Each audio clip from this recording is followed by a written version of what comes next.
सिद्धार्थनगर।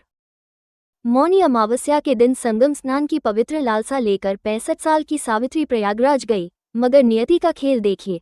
29 जनवरी को कुंभ मेले में हुई भगदड़ में वह फंस गई। किसी तरह वहां से बची तो लुटेरों के चंगुल में फंस गई। जहां उसके जेवर लूट ले गए, वहां उसकी जान पर भी बनाई। ये तो मां गंगा की कृपा थी कि वो भागकर किसी तरह सरसों के खेत में जा छिपी, तब उसकी जान बची। एक महिला के रूप में गंगा मैया ने मुझे बचाया, ये कहते हुए बांसी कोतवाली क्षेत्र के ग्राम लहरा निवासी सावित्री देवी कांता फफक पड़ी। घर पहुंचने के बाद भी वो चौंक जा रही हैं, किसी से बात करने से भी डर रही हैं। वो पूरी तरह से जख्मी हो गई, बात करते करते रोने लग रही हैं। सावित्री देवी को लेकर कल वाराणसी से अपने गांव लेहरा आए उनके छोटे पुत्र अजय ने बताया कि उनकी मां 27 जनवरी को दूसरे गांव के कुछ लोगों के साथ प्रयागराज मौनी अमावस्या स्नान करने गई थी, जहां 29 जनवरी को हुई भगदड़ में वह साथ गए लोगों से बिछड़ गई। जब घर निकलने के लिए झुंसी में ट्रेन पकड़ने पहुंची तो वह भी छूट गई। इसके बाद मदद के लिए एक सुरक्षाकर्मी से मिली।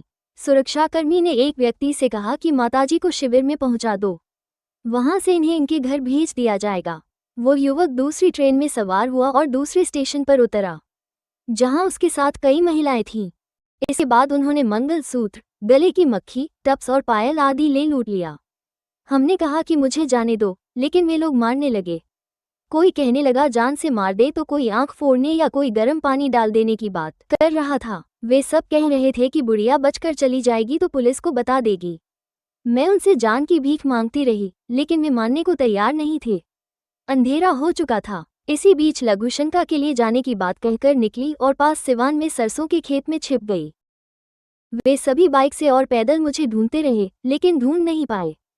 पूरी रात यही चला और भोर हो गई तो लुटेरे तक कर जा चुके थे।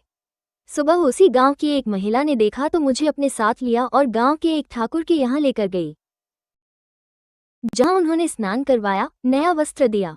इसके बाद चौकी मातल देई लेकर गए, जहां से पुलिस ने बताए पते की पोस्ट ऑफिस से जानकारी ली। इसके बाद संबंधित थाने में बात की। फिर बड़े भाई के मित्र वाराणसी से प्रयागराज चौकी गए और मुझे वाराणसी ले आए। छोटे बेटे अजय आगे बताते हैं कि वहां से मैं रविवार रात मां को लेकर चला और उन्हें घर लेकर पहुंचा। उनके शरीर पर अनगिनत चोट के निशान हैं, दवा खिलाई जा रही है। बहराक सावित्री देवी आज अपने घर पर हैं। वो बहुत खुश हैं कि उनकी जान बच गई, मगर घटना की चर्चा पर अब भी वे सिहर जाती हैं। क्या फिर कभी प्रयागराज जाना चाहेंगी? इस सवाल पर वो इनकार में सिर हिलती हैं, फिर धीरे से कहती हैं, अब नहीं जाना है। मन चंगा है तो कठौती में ही अपनी मां गंगा है।